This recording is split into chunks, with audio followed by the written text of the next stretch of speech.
श्री गणेशाय नमः। श्री वररामचंद्राय नमः। श्री हनुमते नमः। श्री गुरुचरण कमलेभ्यो नमः। उमापति महादेवाय नमः। भक्तजन, हम सभी लोग बाबा गोस्वामी तुलसीदास रचित श्री रामचरितमानस की अर्थ सहित व्याख्या की कथा का श्रवण अमृत रस पान कर रहे हैं। आज की कथा में हम लोग शिव बारात के प्रसंग को लेकर चलेंगे। तो हम लोग भी मानसिक रूप से शिव बारात में सम्मिलित हो लें। लगे सवारन सकल सुर वाहन विविध विमान, होहि सगुन मंगल सुभद करई अप्सरा गान। सभी देवता अपने भांति भांति के वाहन और विमान सजाने लगे और यह स्थिति आई कि जब सप्तर्षि गिरिराज हिमांचल जी के यहाँ से लग्न पत्रिका लेकर आते हैं और लग्न पत्रिका पढ़ी गई तो सभी देवता तुरंत अपने वाहन और विमान सजाने लगे। तो इससे यह निश्चित होता है कि शिव जी के विवाह की लग्न बहुत जल्दी ही निश्चित हुई है। वाहन विविध विमान, तो यहाँ पर जो बाबा गोस्वामी तुलसीदास जी ने लिखा है कि लगे सवारन सकल सुर वाहन विविध विमान, होहि सगुन मंगल सुभद करहि अप्सरा गान। अब वाहन विविध विमान, तो देवताओं के वाहन भी भिन्न भिन्न हैं।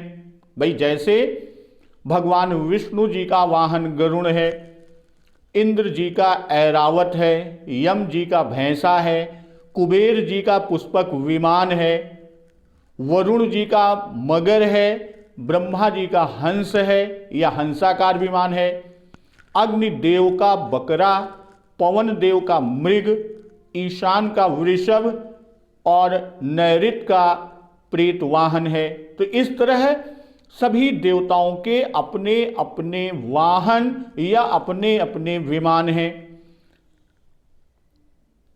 तो सभी लोग उसे संवारने लगे, सजाने लगे।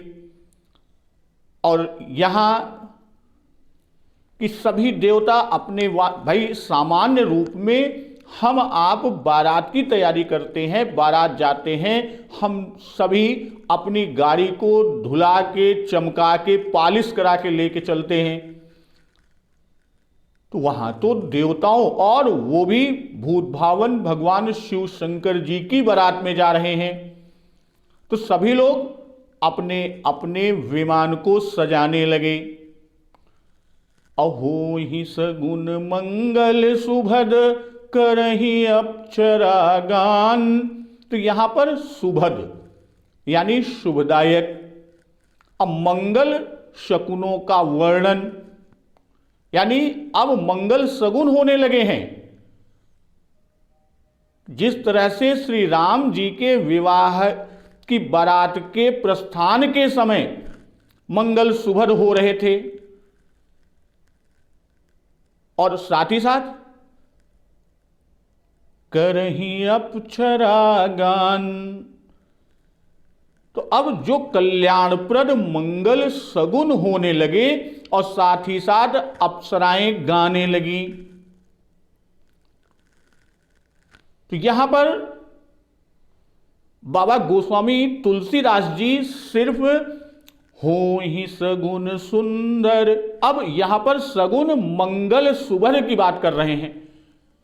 यहां पर सिर्फ इस विशेषण को देकर, मंगल और सुभद विशेषण देकर ही खाली छोड़ दिया है और जो मंगल शगुन यहां हो रहे हैं, जैसा अभी बात हुई कि श्री राम जी के विवाह की बारात प्रस्थान के समय जिस तरह से हुआ था कि हो ही सगुन सुंदर शुभदाता, यहां से शुरू किए कि चारा चासुवाम दिस लेई, मनहु सकल मंगल कहि देई।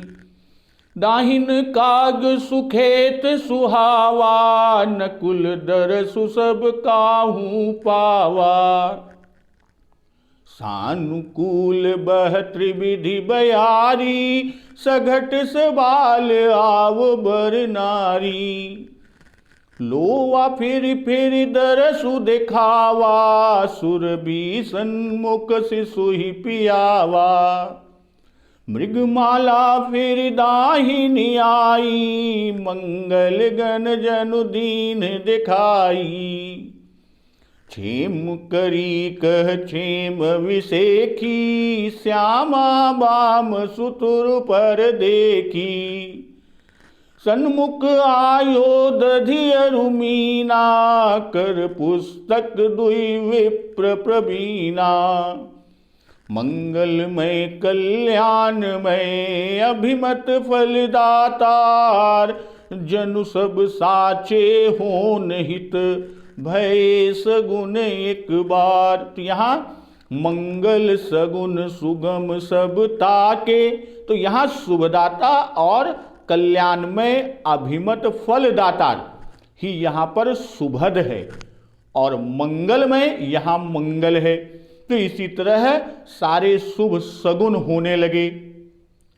अब सभी अपने अपने विमान को सजाने में व्यस्त हैं, खुद की तैयारी, और वर यानी दूल्हा स्वयं श्रृंगार नहीं करता, दूल्हे का श्रृंगार और कोई करता है।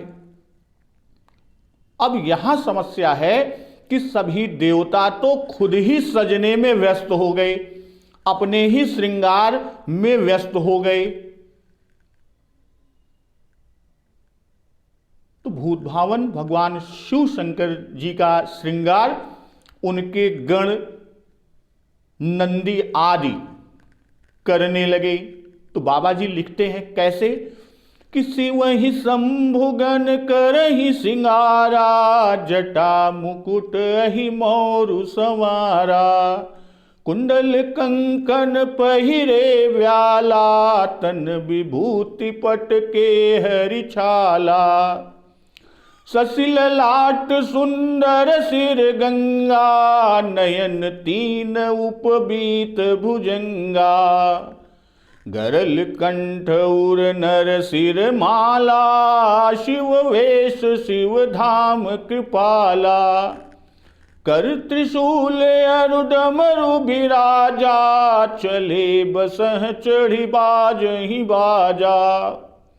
अब यहां पर शिव ही शंभुगन करहि सिंगारा। अब शिव जी के जो गण हैं नंदी आदि, वही श्रृंगार करने में जुट गए। और क्या क्या चीजें, जटा मुकुट ही मोरु संवारा। अब यहां पर मोर, जिसे हम आप मोर कहते हैं, तो यह एक प्रकार का सिर पर पहनने वाला विवाह के अवसर पर विशेष आभूषण है, जो सामान्यतः ताड़पत्र या खुखड़ी आदि से बनाया जाता है, और आज के समय कहें तो सेहरा। और यह विवाह में वर के सिर पर पहनाया जाता है। सेहरा के साथ साथ मोर भी जाता है। सेहरा तो चलता ही है, लेकिन विवाह में मोर का अपना महत्व है। तो मोर और कुंडल, कुंडल यह कानों में पहनने का एक मंडलाकार भूषण है, जो प्रायः सोने या चांदी का होता है और अनेक प्रकार के आकार में बनाया जाता है, जैसे मकराकृति, मीनाकृति, मोराकृत कुंडल। तो इस तरह विभिन्न आकृतियों में बनाया जाता है। और कंकण क्या है? यह आभूषण हाथ की कलाई पर बांधा जाता है, और विवाह के पश्चात बारात के लौटने पर कंकड़ छुड़ाने की रस्म होती है। भाई शब्द सागर में लिखा गया है कि देशाचार के अनुसार चोकर, सरसों, अजवाइन आदि की पीले कपड़े में 9 पोटलियां लाल पीले धागे से बांध देते हैं। एक तो लोहे के छल्ले के साथ दूल्हा व दुल्हन के हाथ में बांध दी जाती है और शेष 8 को मूसल, चक्की, ओखली, पीढ़ा, हरीश, लोढ़ा, कलश आदि में बांधा जाता है। तो ये तो कंकण है। और डमरू एक बाजा है जिसका आकार इस तरह से है कि बीच में पतला और दोनों सिरों की ओर बराबर चौड़ा होता जाता है और दोनों सिरों पर एक चमड़ा मढ़ा होता है और बीच में ही 2 तरफ की बराबर बढ़ी हुई डोरी बांधी रहती है जिसके दोनों छोरों पर एक एक कौड़ी या गोली बंधी होती है और इसे पकड़कर जब हिलाया जाता है तो दोनों कौड़ियां चमड़े पर पड़ती हैं और शब्द होता है। और यह बाजा शिव जी को बहुत प्रिय है। भाई अगर व्याकरण की बात करें तो संस्कृत व्याकरण के जो 14 मूल सूत्र की रचना हुई है वह शिव जी के डमरू से ही हुई है। तो अब ये तो हमने एक एक शब्द की बात किया। अब शिव ही शंभुगन करहि सिंगारा, जटा मुकुट ही मोरु समारा। भाई उधर देवता लोग बारात की तैयारी कर रहे हैं और उसी समय इधर गण लोग दूल्हा अर्थात भूत भावन भगवान शिव शंकर जी को तैयार करने लगे। भाई वर का श्रृंगार कौन करता है? वर का श्रृंगार स्वयं वह तो नहीं करेगा, कोई दूसरा ही उसे करता है। इसीलिए यहां पर शिवगणों का श्रृंगार करना बाबा गोस्वामी दास जी ने लिखा है। भाई उनका श्रृंगार यानी भूत भावन शिव शंकर जी का श्रृंगार उनके अनुकूल अन्य देवता भी नहीं कर सकते, कर भी नहीं सकते। जो शिव जी के साथ हमेशा रहते हैं और शिव जी के स्वरूप के योग्य कैसा श्रृंगार करना चाहिए यह सिर्फ और सिर्फ शंभुगण को ही पता है कि शिव जी को कैसे सजाएं। अब भगवान शिव शंकर के किस अंग में कौन सा सर्प आभूषण रूप से है? अब यहां पर हर चीज जैसे मोर, जटा, अब यहां पर सर्प को गए पकड़ के ले आए, पतले पतले सांप को, और सबके मुंह को ऊपर करते हुए और पूंछ की भाग को एक दूसरे से बांध के और सर के सिर्फ उठे हुए थे और वह सर के ऊपर रख दिया तो वह मोर का काम करने लगा। और यहां यह भी मानस पीयूष में उल्लिखित है कि किस अंग पर कौन से सर्प आभूषण के रूप में है। भाई सर्पराज वासुकी को यज्ञोपवीत की भांति धारण किया, कंबल और अश्वतर इन दोनों नागों को दोनों कानों का कुंडल बना रखा, और करकोटक और कुल्क से उत्तम कंकड़ का काम लेते हैं, कंकड़ के रूप में वो उसको पहनते हैं, और शंख तथा पद्म नामक नाग उनके भुजबंद हैं जो भुजाओं में पहनते हैं। तो ऐसा ही श्रृंगार शिवगणों ने शिव जी का किया। अब सारे जो गण लोग श्रृंगार में लगे हुए थे दूल्हे के अर्थात भूत भावन भगवान शिव शंकर जी के, भाई दूल्हा को सजाने के लिए कुछ पाउडर वगैरह लगा दिया जाए तो दूल्हे को अंगराग लगाया जाता है। भाई एक सामान्य सा है। तो अब अंगराग वो मिले तो कहां से मिले? तो उसकी जगह यहां विभूति या भस्म को लगाया।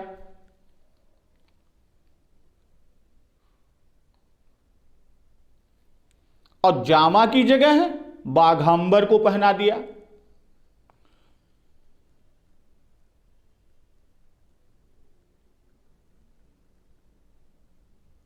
अब यहां पर आगे कि कुंडल कंकन पहिरे व्याला, तन विभूति पट के हरि छाला। तो दूल्हे के अंगराग लगाया जाता है, वहां पर यहां भस्म या विभूति को लगाया। और जामा की जगह बाघांबर है। तो सिंह चर्म पहने नहीं है किंतु बांधे हैं। जैसे कटी में पटुका बांधा जाता है। और आगे के नगन जटिल भयंकरा, जो अभी आगे जब बारात पहुंचेगी कि जो हिमांचल जी के यहां जब बारात पहुंचती है, गांव के लड़के, उस नगर के लड़के आते हैं और शिव जी को देखते हैं। तो देखने के बाद मां बाप से जाके कहते हैं कि वहां से यह आशय निकलता है कि शिव जी बिना वस्त्र के थे। तो यहां बाघांबर जो पहनाया कि भाई कुछ पहनाया जाए, और बाघांबर को पहनाते हैं तो क्या करते हैं, एक पतले से सांप को लाकर कटी क्षेत्र में कमर में सांप से बांध देते हैं। और आगे क्या श्रृंगार करते हैं शिवगण जी। बाबा जी लिखते हैं, ससिल लाट सुंदर सिर गंगा, नयन तीन उपबीत भुजंगा, गरल कंठ उर नर सिर माला, अशिव वेश शिव धाम कृपाला। तो वेश भर में यही सुंदर है, पूरे वेश में शिव जी के चंद्रमा और गंगा जी। शशि ललाट सुंदर सिर गंगा, ललाट पर चंद्रमा और सिर पर गंगा। तो मस्तक पर चंद्रमा जी विराजमान हैं और उसके ऊपर गंगा जी। तो इसी से पहले चंद्रमा को बाबा जी ने लिखा, फिर गंगा को। और गरल कंठ उर नर सिर माला, अशिव वेश शिव धाम कृपाला। गरल देवता आदि को कालकूट की विषम ज्वाला से जब जलते हुए शिव जी ने देखा था, जब समुद्र मंथन हुआ था तो कालकूट विष निकला था, तो आपने उस गरल को कंठ में ग्रहण कर लिया था, जिसके कारण ही आपका कंठ नीला पड़ गया। तो यहां बाबा जी उसी को संकेत कर रहे हैं। और इसी से कृपाला है। उर नर सिर माला, कंठ, और फिर उर नर सिर माला, कि मृतक मनुष्यों की खोपड़ियों की माला गले में है।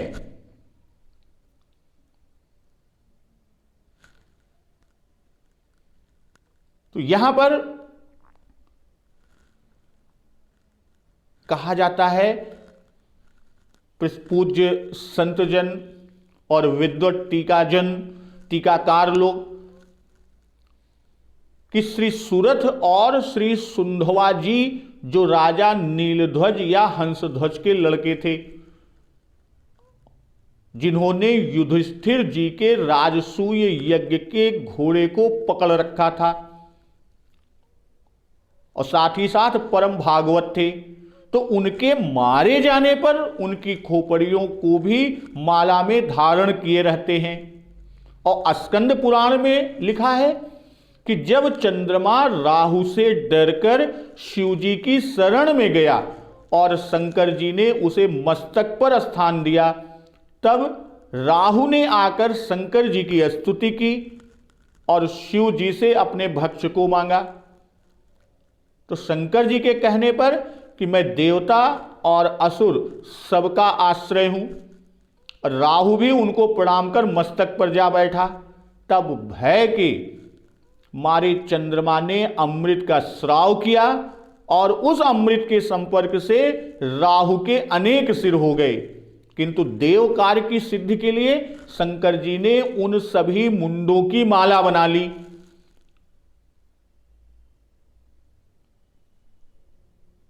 ये स्कंद पुराण में उल्लिखित है। तो इस तरह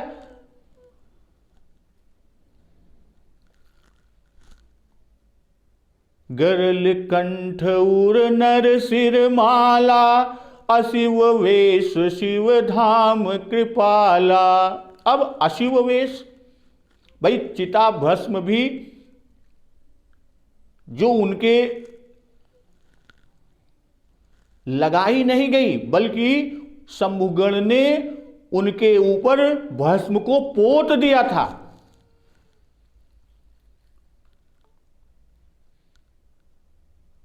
तो यहां कि उनका वेश अशुभ होने पर भी वे कल्याण के धाम और कृपालु हैं। अकर त्रिशूल अरु डमरु बिराजा, चले बसह चढ़ी बाजहि बाजा। तो त्रिशूल से भक्त जनों के तीनों शूलों का नाश करते हैं और बसह पर सवार हैं, यानी वृषभ पर सवार हैं। और वृषभ किसका प्रतीक है? वृषभ धर्म का ही स्वरूप है। और वसह पर सवार है अर्थात धर्म पर आरूढ़ है। जैसे जो नहीं करऊ दंड खल तोरा, होई भ्रष्ट श्रुति मार्ग मोरा। तो अब इस वृषभ पर आरूढ़ होकर भूत भावन भगवान शिव शंकर जी यह संदेश दे रहे हैं कि आप किसी भी प्रकार के कार्य में रत हो, कोई भी कार्य करें, समाज से जुड़ें, आप हमेशा धर्म के साथ रहें, धर्म पर आरूढ़ होकर चलें। अकर डमरू बिराजा, अब कहकर चले। और बाजे ही बाजा का भाव कि शिव जी भी डमरू बजाते जा रहे हैं और बाकी और बाजे तो बज ही रहे हैं। और डमरू इन सभी बाजों से विशेष है। क्यों? क्योंकि डमरू व्याकरण शास्त्र का मूल भी है। और बजाने वाला कौन है डमरू को? श्री भूत भावन भगवान शिव शंकर जी। ऊपर पहले हुआ ही है कि सुमन वृष्टि नभ बाजन बाजे, और यहां कहते हैं कि चले बसहि चढ़ी बाजहि बाजा, कि ऊपर और नीचे हर जगह बाजा बज रहा है। ऊपर का मतलब ऊपर से आशय कि वो देवताओं के देवलोक से बात है। अब यहां पर जो शंभु गण ने भूत भावन भगवान शिव शंकर जी का श्रृंगार किया, भाई शिव जी सर्पों के आभूषण, विभूति यानी भस्म, व्याघ्र चर्म आदि के धारण करने के जो आध्यात्मिक भाव हैं, क्या संदेश देना चाहते हैं कि काल भगवान के अधीन है। और इसी को दिखाने के लिए, दर्शाने के लिए, व्यक्त करने के लिए आप महाविषधर सर्प को धारण किए हैं। भाई जिस समय जीव अपनी सत्ता को शिव भाव में लीन कर देता है, स्वयं को शिव को समर्पित कर देता है, उस समय जीव से द्वंद्वात्मक कर्मों से युक्त जो विभिन्न द्वंद्व उत्पन्न करता है, उस तरह के कर्म से युक्त प्रकृति के विभिन्न प्रकार के धर्म अपने आप ही निवृत्त हो जाते हैं। इसी बात को प्रकट करने के लिए शंकर जी ने सर्पों को अपना आभूषण बनाया, अपना अलंकार बनाए रखा। और भस्म कि जो हमारा स्थूल है, जो हमारा शरीर है, तो उस स्थूल का अंतिम परिणाम भस्म ही है। और इस स्थूल ब्रह्मांड को भस्म रूप में ले आने वाले कौन? ले आने वाले शंकर जी ही हैं। और इसी को दिखाने के लिए, इसी को बताने के लिए शिव जी के शरीर में भस्म लगी रहती है। और साथ ही साथ यह वैराग्य, उदासीनता, निर्लिप्तता आदि को भी प्रकट करता है। और मस्तक पे चंद्रमा, शशि ललाट सुंदर सिर गंगा, मस्तक में चंद्रमा का संकेत प्रणव की अर्धमात्रा से है और इसी निमित्त शिव जी के मस्तक को अर्धचंद्र भूषित करता है। और श्री भवानी शंकर जी बाल शशि धारण कर यह दिखाते हैं कि टेढ़े कुटिल दीन क्षीण को भी शरण देते और जगत वंद कर देते, यानी जगत में उनकी वंदना। यमाश्रितो ही वक्रो यपि चंद्र सर्वत्र वंदते। भाई गुरु द्रोही भी है, गुरु का अपमान करने वाला, वक्र भी है, तिरछा। अब इसके बाद भी वो जगत में वंदनीय है। क्यों? चूंकि भूत भावन भगवान शिव शंकर जी ने उसे धारण किया है। और आध्यात्मिक गंगा कि सुंदर सिर गंगा, आध्यात्मिक गंगा एक बड़ा तेज पुंज है। और गंगा जी महाविष्णु जी के चरण से निकलकर ब्रह्मांड नायक श्री महादेव जी के मस्तक पर गिरती हैं और फिर वहां से संसार के कल्याण के निमित्त आगे चलती हैं। तो इस तेज को महादेव ही धारण कर सकते हैं। तो शिव जी की कृपा से इस आध्यात्मिक गंगा का लाभ आभ्यंतर में अंतरस्थ काशी क्षेत्र में होता है।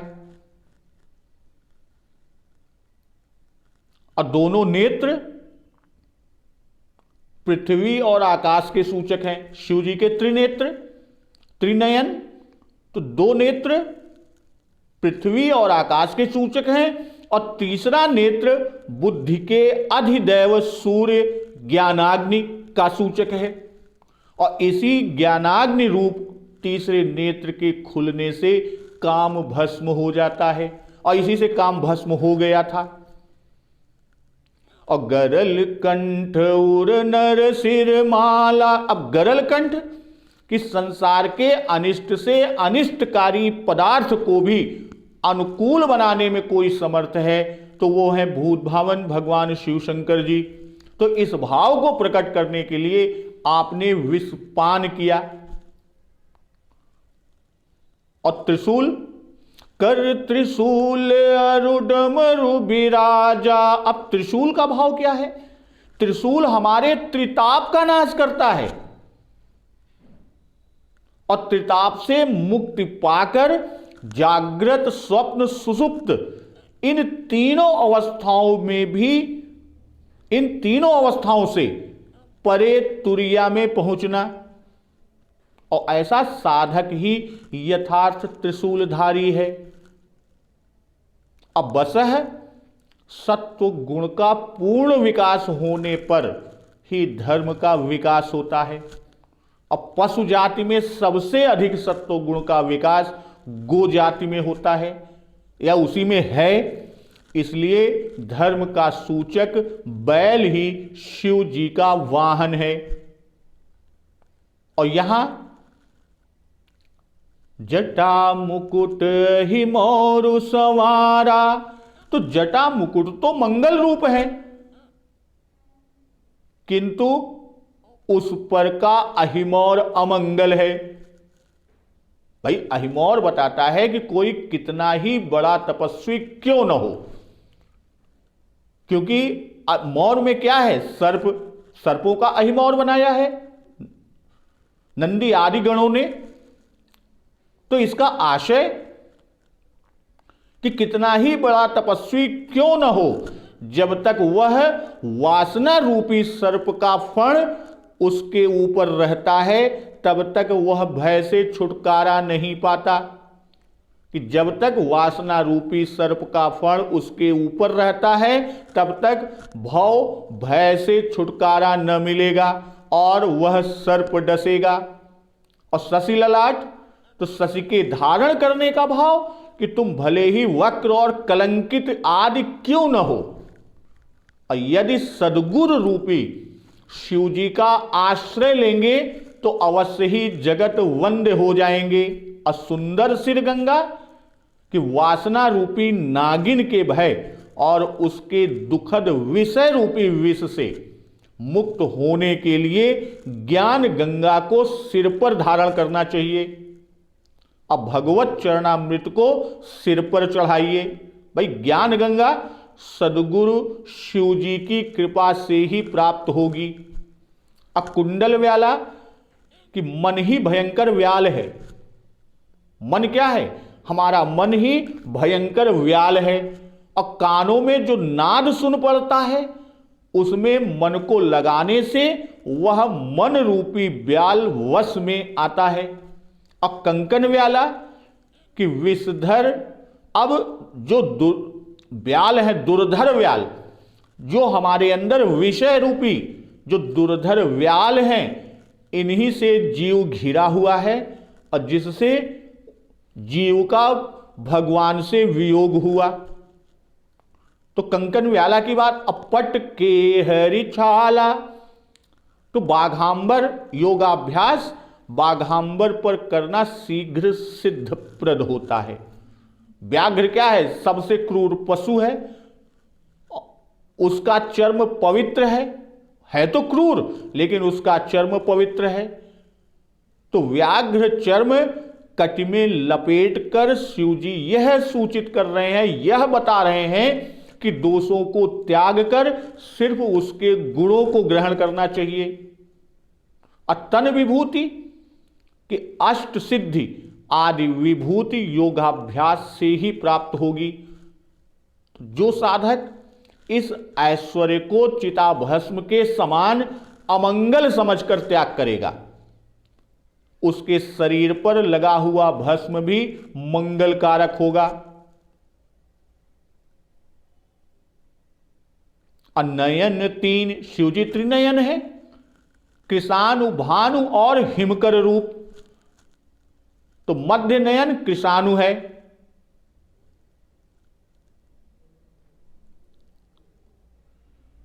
अब श्री राम नाम में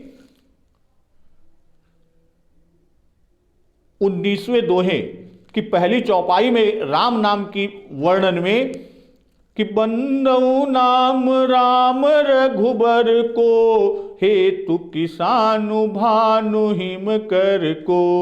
तो राम नाम रूपी नयन का अभाव हो और 3 या उससे भी अधिक आंखें हों तो भी भक्ति विवेक विराग का दर्शन संभव नहीं है। तो जिनके पास राम नाम का नेत्र होगा, राम नाम रूपी नेत्र होगा, वही कृतकृत्य होगा। उपबीत भुजंगा, तो भुजंग सारे वश में आ जाएंगे। और गरल कंठ राम नाम के प्रभाव से कालकूट भूषण बन गया और भूत भावन भगवान शिव शंकर जी नीलकंठ बनकर अमर हो गए।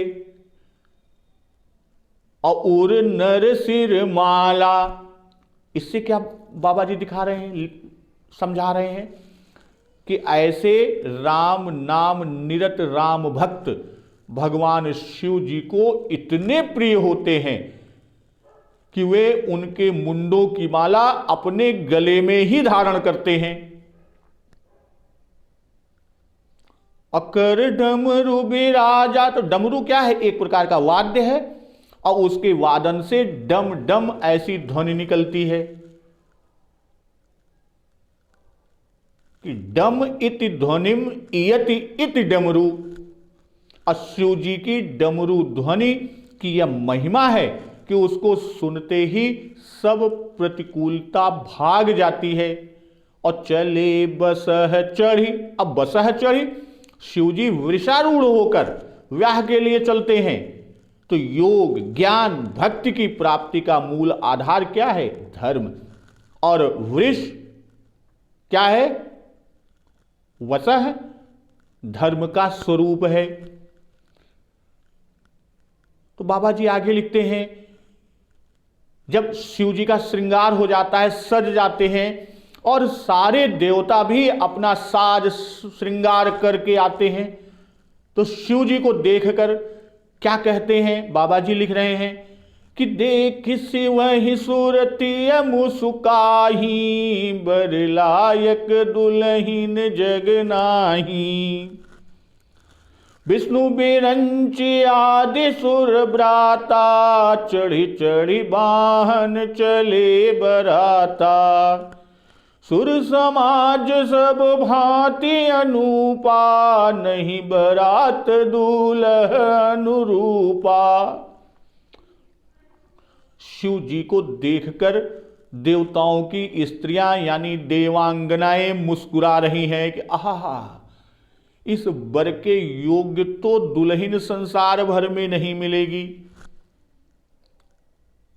और श्री विष्णु भगवान और ब्रह्मा आदि देवताओं के समाज सभी अपनी अपनी सवारियों पर चढ़ चढ़कर बारात के लिए आए हैं।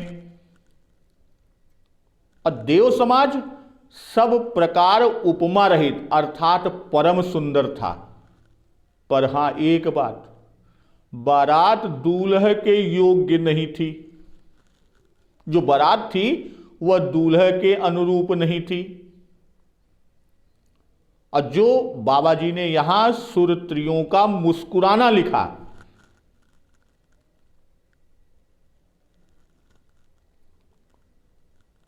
देख शिव ही सुरत्रिय मुस्काही, कि मन ही मन यह समझकर कि बर लायक दुल्हीन जग नाही, मुस्कुरा रही हैं। अब मुस्काही का कारण आगे बाबा जी देते हैं।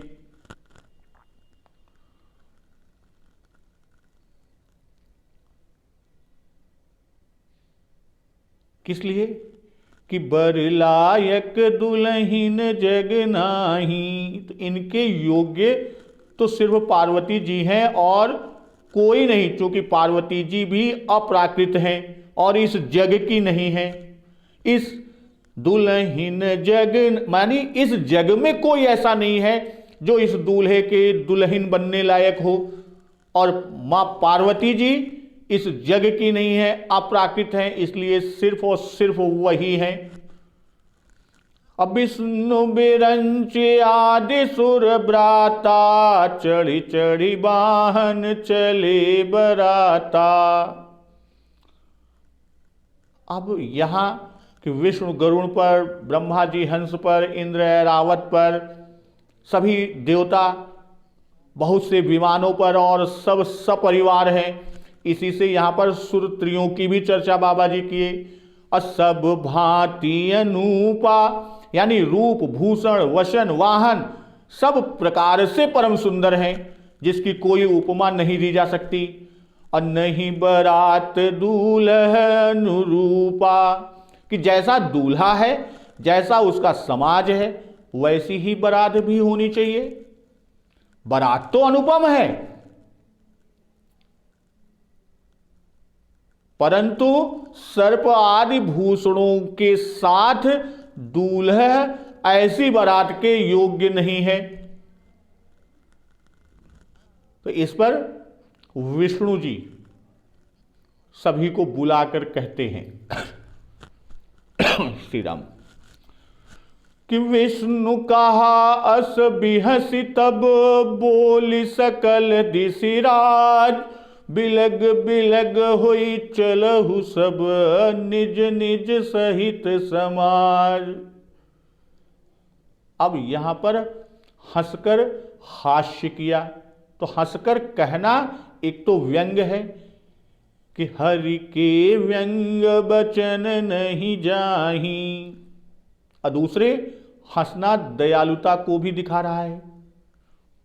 भाई शिवगणों ने दूल्हे जी का यानी श्री भूत भावन भगवान शिव शंकर जी का श्रृंगार किया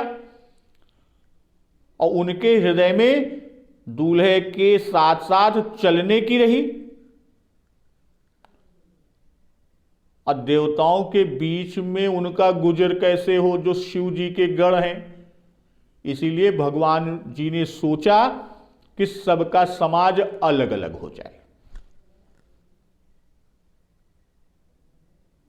तो शिवगणों की भी लालसा पूरी हो जाएगी भाई, नहीं तो शिवगण कैसे चलेंगे।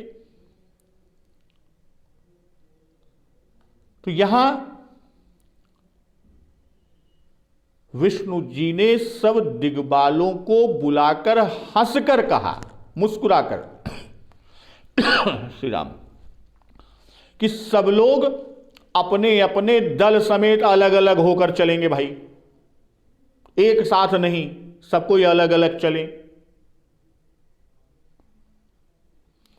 अबर अनुहारी बरात न भाई, हंसी करई हऊ पर पुर जाई। विष्णु बचन सुन सुर मुसुकाने, निज निज सेन सहित बिल गाने। मन ही मन महेशु मुसुकाही, हरि के बिंग बचन नहीं जाई। तो भक्तजन, यहां पर भगवान विष्णु जी सारे देवताओं को बुलाकर और उनसे जब कहते हैं कि सारे लोग अलग अलग होकर चलेंगे, कि बिलग बिलग होई चलहु सब श्री राम, निज निज सहित समाज।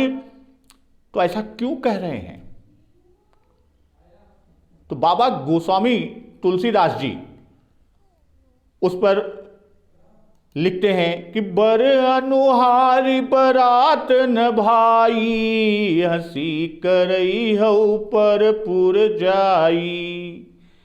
विष्णु बचन सुन सुर मुसुकाने, निज निज सेन सहित बिल गाने।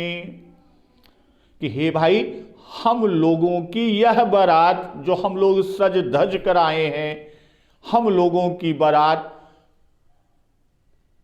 वर के योग्य नहीं है। जो हम लोगों की बारात है वह वर के योग्य नहीं है। तो अब अति प्रिय बचन सुनत प्रिय केरे, भृंगी प्रेरी सकल गण टेरे। तो जब देवता अलग अलग हो गए और अपने अपने समाज के साथ चलने लगे, तो शिव जी अकेले बैठे रहे। भाई, महादेव जी यह देखकर मन ही मन मुस्कुरा रहे हैं भगवान विष्णु जी के व्यंग को सुनकर, कि विष्णु भगवान के व्यंग वचन नहीं छूटते और अपने इष्ट, अपने प्यारे विष्णु भगवान के इन अति प्रिय वचनों को सुनकर शिव जी ने भी भृंगी को भेजकर सारे गणों को बुलवा लिया। भाई सारे लोग चले गए, तो उसके बाद शिव जी ने जो नंदी और भृंगी शिव जी के श्रृंगार में लगे हुए थे, तो उन्होंने कहा कि प्रभु, अब तो सारे देवता चले गए, हम लोग अकेले रह गए, हम लोगों का काम कैसे चलेगा, बारात में हमारे साथ कौन रहेगा। और इधर भगवान विष्णु जी की बात को सुनकर जब नंदी और भृंगी, तो शिवजी कहते हैं कि अपनी जमात को बुलाओ, बारात तो जैसे हम हैं हमारे योग्य होनी चाहिए। तो उस पर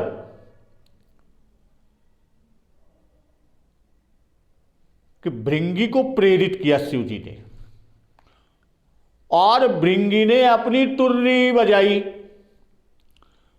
अर्थात उन्होंने समस्त गणों को उच्च स्वर से आवाज देकर बुलाया चाहे वह कोई दूसरा गण हो, चाहे नंदीश्वर के ये दोनों रूप हों, तो भाई एक रूप से वाहन बने और दूसरे रूप से सेवक भृंगी बने। अशिव अनुशासन सुनि सब आए, प्रभु पद जलज शीस तीन नाये। तो आज्ञा शिव जी की सुनकर, भाई अनुशासन सुनि से कि सबको शिव जी की आज्ञा उन्होंने सुनाई, और भृंगीगण के द्वारा तो आज्ञा जैसे ही मिलती है कि सब लोग आ जाते हैं। अब यहां पर मंगल का समय है और उसमें अपनी कुरूपता या अमंगल रूप को न समझें। अब भृंगी द्वारा शिव जी की आज्ञा पाकर जब सारे गण आते हैं कि प्रभु पद जलज शीस तीन्ह नाई, स्वामी भक्ति कि ये गण कौन कौन हैं, तो यहां पर बाबा गोस्वामी जी आगे लिखते हैं कि नाना वाहन नाना वेशा, बिहसे शिव समाज निज देखा। शिव जी की आज्ञा सुनकर जैसे ही सब आ गए, भाई वास्तव में देखा जाए तो गण लोगों को कोई निमंत्रण नहीं गया था, उनका न्योता ना आएगा रहा, लेकिन सब आस लगाए बैठा रहे, इधर उधर दाएं बाएं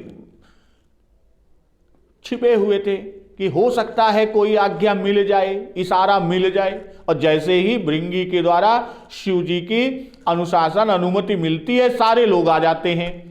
और कैसे हैं कि नाना वाहन नाना वेशा, बिहसे शिव समाज निज देखा।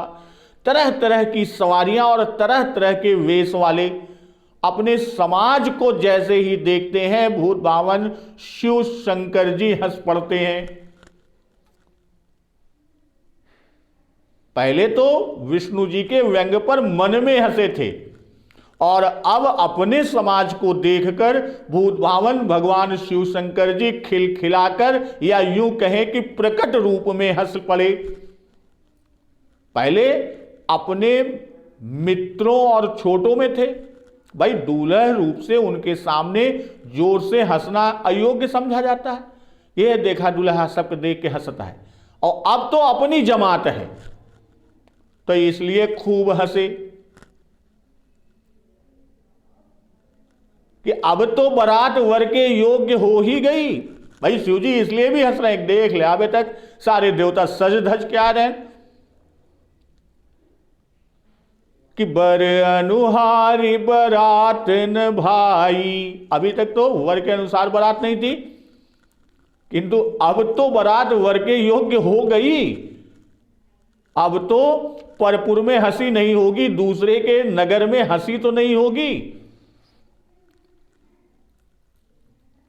तो यहां आगे बाबा जी लिखते हैं, को मुखहीन विपुल मुख काहू, बिनु पद कर को बहु पद बाहू।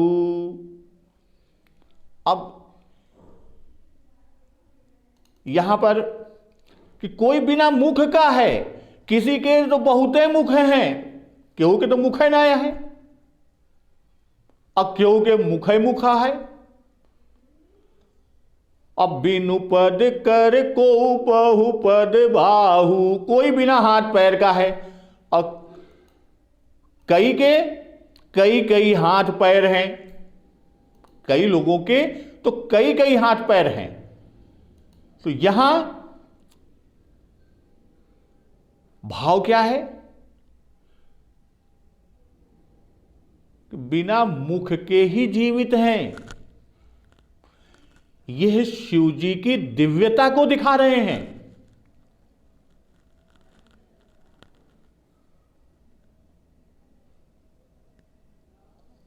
और फिर आगे बाबा लिखते हैं कि विपुल नयन को नयन विहीना, किसी के तो बहुत आंखें हैं, अब क्योंकि एक को आंख ना है, क्योंकि तो पूरे शरीर में आंखें आंखा है, अब क्योंकि एक आंख ना ने। अरिष्ट पुष्ट को अति तन खीना, कोई तो खूब मोटा ताजा तगड़ा है, और कोई बहुत ही दुबला पतला सा दिखाई देता है।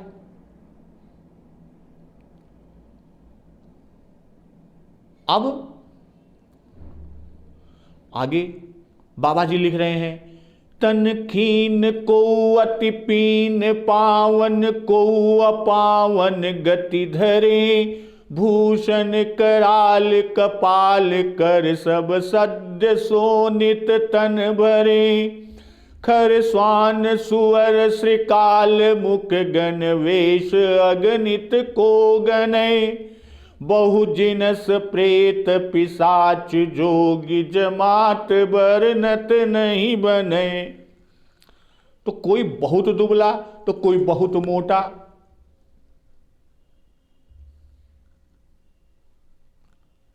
और कोई पवित्र तो कोई अपवित्र वेश धारण किए हुए है। तन खीन को अति पीन, पावन को अपावन गति धरे, अभूषण कराल कपाल कर सब सद्य सोनित तन भरे, और भयंकर गहने पहने हाथ में कपाल लिए हैं, और सबके सब शरीर में ताजा ताजा खून लपेटे हुए हैं। अखर स्वान सुअर श्रीकाल मुख गण वेश अगणित को गणे, गधे कुत्ते सुअर और सियार से उनके मुख हैं। गणों के अगणित वेश इतने हैं कि उनको कोई गिन नहीं सकता। अगणित को गणे, अब बहु जिनस प्रेत पिशाच जोगी जमाति बरनत नहीं बने।